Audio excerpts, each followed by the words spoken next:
Dia 27 de abril de 2026, o Vanilson, que vivia em situação de rua, se arrumou do jeito que deu em uma calçada e dormiu. Durante a noite, enquanto ele estava em sono profundo, um outro homem se aproximou dele e o acertou com toda a força na cabeça, usando uma tampa de bueiro. O agressor revirou os bolsos do Vanilson e encontrou R$ 12. Ele pegou esse dinheiro, depois devolveu a tampa do bueiro no mesmo lugar e foi embora dali, como se nada tivesse acontecido. Mas o que ele não percebeu é que bem ali daquela área tinha uma câmera de segurança e registrou todo esse ataque brutal. Em poucos dias, a polícia conseguiu identificar esse homem que atacou o Vanilson. E para o horror de todos ali, esse criminoso não tinha cometido um crime brutal, apenas entre aspas aqui, no Espírito Santo. Mas ele estava sendo procurado na Bahia também por uma sequência de mortes. As vítimas dele sempre tinham o mesmo perfil. Eram pessoas vulneráveis que viviam em situação de rua. Algumas estavam dormindo profundamente no momento em que foram atacadas. E quase todas foram atingidas violentamente na região da cabeça. Ele usava pedras, pedaços de madeira ou qualquer outro objeto que ele encontrava no caminho. Mas para vocês entenderem melhor, eu vou começar do início.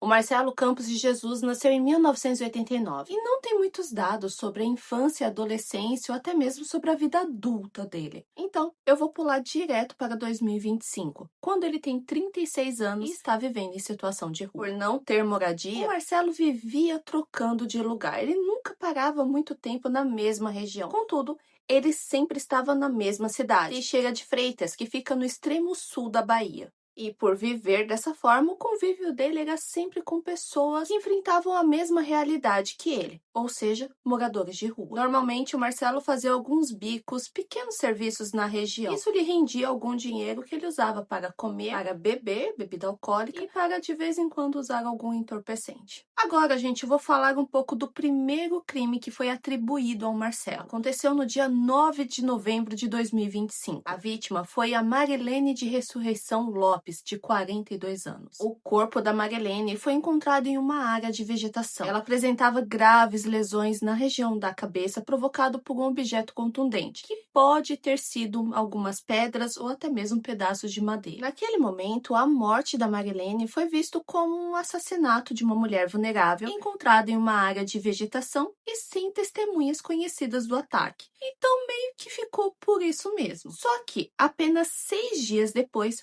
outra pessoa foi agredida. No dia 15 de novembro de 2025, o Valdemar da Silva foi atacado ali na mesma região. O Valdemar também era morador de rua e ele foi encontrado ainda com vida e levado para o Hospital Costa das Baleias. Os ferimentos dele eram muito graves, ele ficou internado por um tempo, mas ele perdeu a vida após alguns dias. Então, já eram 2 vítimas em menos de uma semana. Naquele momento, ainda não havia elementos públicos o suficiente para afirmar que os 2 crimes haviam sido praticados pela mesma pessoa. E durante os próximos meses, nenhum novo homicídio foi oficialmente relacionado ao Marcelo. Até que no dia 16 de fevereiro de 2026, 2 pessoas foram encontradas sem vida. A Jandira Luz Nascimento, de 51 anos, e o Djalma Vilela Pereira, de 50 anos. Os 2 apresentaram ferimentos na cabeça provocados por um instrumento contundente. Agora, com mais essas 2 mortes, os policiais identificaram que tinha realmente um padrão. Em pouco mais de 3 meses, 4 pessoas tinham perdido a vida de forma muito violenta. As vítimas estavam em situação de vulnerabilidade, os ataques eram cometidos com objetos pesados e os golpes sempre direcionados na região da cabeça. Ou seja, tinha aí um modus operandi. No dia 2 de abril de 2026, um 5º corpo encontrado em uma área de borracharia localizado na Avenida das Nações. Era um homem que não portava documentos e até hoje ele não foi identificado. Ele apresentava várias lesões na região do rosto e a polícia acredita que os ferimentos podem ter sido causados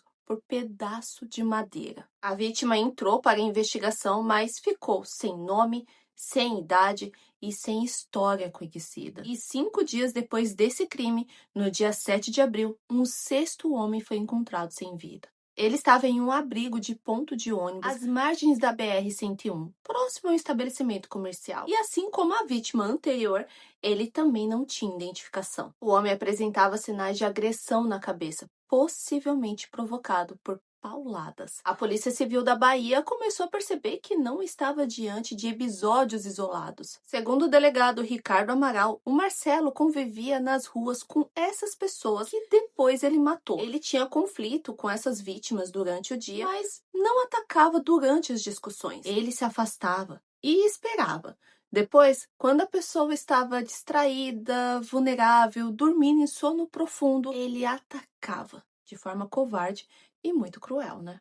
Ele sempre usava objetos encontrados no próprio local, como pedras, pedaços de madeira e outros materiais pesados, para atingir principalmente a cabeça e o rosto das vítimas. E, gente, essas brigas que ele tinha era sempre por razões consideradas extremamente banais. Era, por exemplo, por desentendimento envolvendo dinheiro ou até mesmo um cigarro.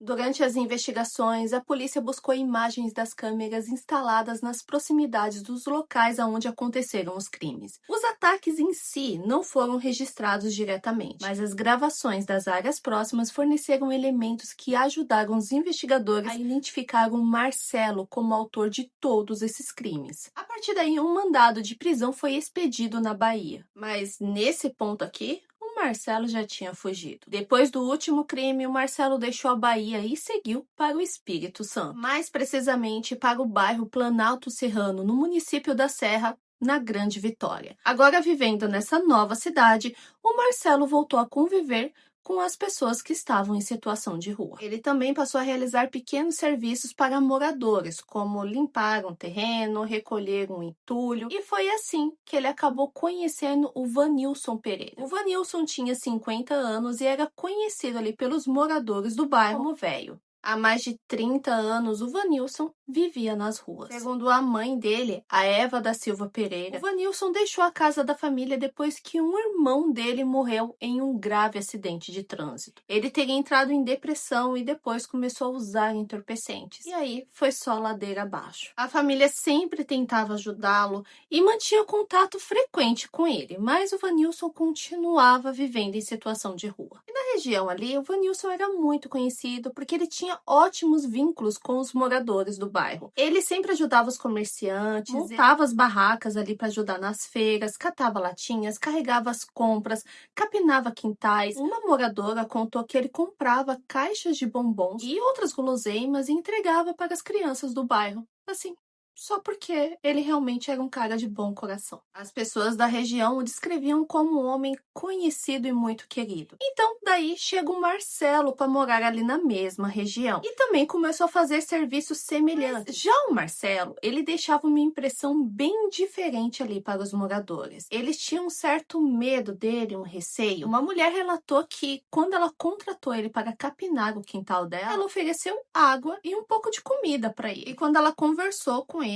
sobre lhe dar essa refeição, o Marcelo respondeu para ela de maneira ríspida que ele não queria nada, não queria conversa. Ele queria apenas terminar o trabalho dele, pegar o dinheiro e ir embora dali. Até que nós chegamos na noite do dia 27 de abril de 2026. O Vanilson foi dormir em uma calçada. Ele estava virado em direção a um muro quando o Marcelo apareceu. O Marcelo, ele caminhou pelo local e observou o movimento da rua primeiro. Ele olhou repetidamente ao redor, aparentemente tentando descobrir se havia ou não alguma testemunha em volta. Quando ele percebeu que estava sozinho com a vítima, ele se aproximou de um bueiro. O Marcelo retirou um pesado bloco de concreto da estrutura e depois caminhou até o Vanilson e lançou o objeto violentamente contra a cabeça dele. O Vanilson não teve qualquer oportunidade de se defender. Ele estava dormindo e foi atacado pelas costas. Depois da agressão, o Marcelo retirou a carteira que estava no bolso traseiro da vítima. Dentro havia R$ 12.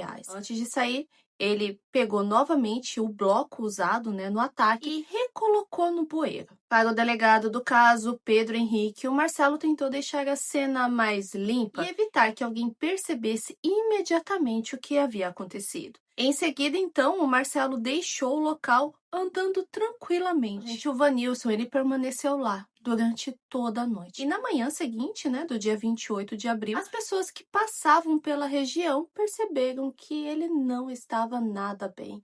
estava gravemente ferido e chamaram o socorro. Ele foi levado para o Hospital Estadual Dr. Jaime Santos Neves, que fica na Serra. Ele permaneceu internado em estado gravíssimo, enquanto ele lutava pela vida. A Polícia Civil começou a analisar as imagens das câmeras de segurança da região. Os investigadores identificaram o Marcelo e descobriram que já havia um mandado de prisão contra ele expedido na Bahia. Em poucos dias, o Marcelo foi localizado e preso. Em 5 de maio de 2026, depois de permanecer internado por aproximadamente uma semana, o Vanilson não resistiu aos ferimentos e ele perdeu a vida. Após ser preso, o Marcelo confessou o ataque contra o Vanilson. Ele admitiu que roubou os R$ 12 da carteira dele. E quando o delegado perguntou, o que ele havia feito com esse dinheiro, ele falou que comprou balas e chips. E essa declaração chamou muita atenção dos investigadores, tanto pela frieza quanto pela desproporção, entre o valor levado e a violência empregada. De acordo com a declaração policial, naquele dia ele simplesmente decidiu atacar ele para roubar os R$ 12 que ele tinha. Quando os policiais do Espírito Santo e da Bahia trocaram informações, os investigadores perceberam que o crime apresentava o mesmo padrão que tinha ocorrido lá em Teixeira de Freitas, na Bahia. O delegado Rodrigo Sandi Moura, chefe da Divisão Especializada de Homicídios e Proteção à Pessoa da Serra, afirmou que o Marcelo funcionava como uma espécie de exterminador de moradores de rua. Os policiais dos dois estados passaram então a considerar o Marcelo um possível serial killer. A última notícia desse caso é do dia 27 de maio de 2026, aonde o Marcelo continua preso no Centro de Detenção Provisória de Viana, no Espírito Santo. A Justiça da Bahia ainda aguardava pela transferência dele para que ele responda pelas mortes investigadas em Teixeira de Freitas. Bom, gente, eu quero muito saber a opinião de vocês aí sobre esse caso. A gente conversa nos comentários e nós nos vemos aqui todas as terças, às 8 da noite. Beijo pra vocês. Se cuidem por aí.